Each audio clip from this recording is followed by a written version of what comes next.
Bienvenue dans ce tutoriel d'aide à la création de contenu H5P. Dans cette vidéo, nous verrons le module Drag the Word qui a pour objectif de compléter des phrases en glissant les mots au bon endroit. Pour illustrer mes propos, je vais créer une activité sur les capitales. Une fois l'activité construite, elle se présente sous cette forme.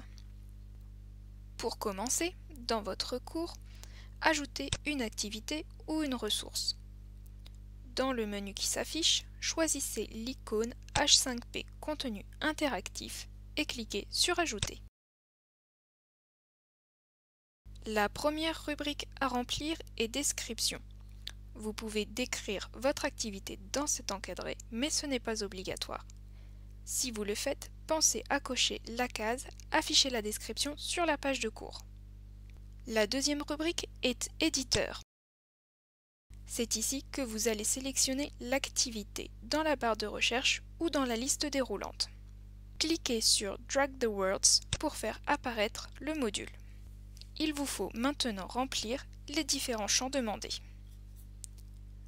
Pour commencer, donnez un titre à l'activité. La consigne est remplie par défaut. Vous pouvez la modifier pour l'adapter à votre activité si vous le souhaitez. La partie suivante est Questions. Un encadré vous explique comment créer des mots à déplacer ainsi qu'à mettre des indices. Vous allez entrer le contenu de votre activité dans l'encadré en dessous. Pour créer le texte que vous voulez déplacer, vous devez le mettre entre astérix, comme ceci.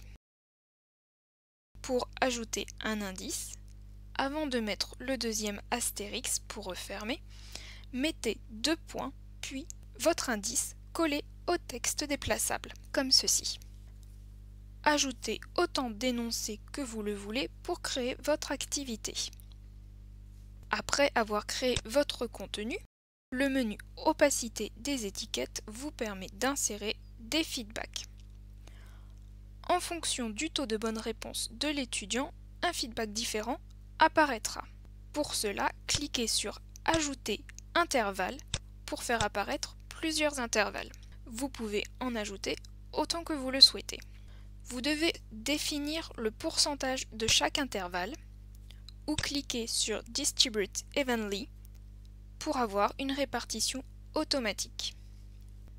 Ajoutez ensuite vos feedbacks.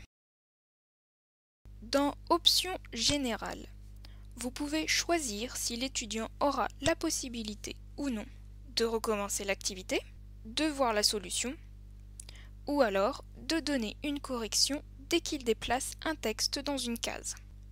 Le dernier menu, Options et texte, vous permet de modifier le texte des différents boutons et paramètres de l'activité. Pour mon activité, les textes proposés me conviennent, je ne les changerai donc pas.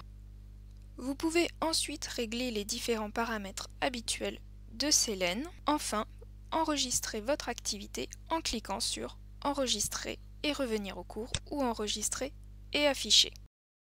Voyons maintenant un aperçu de l'activité.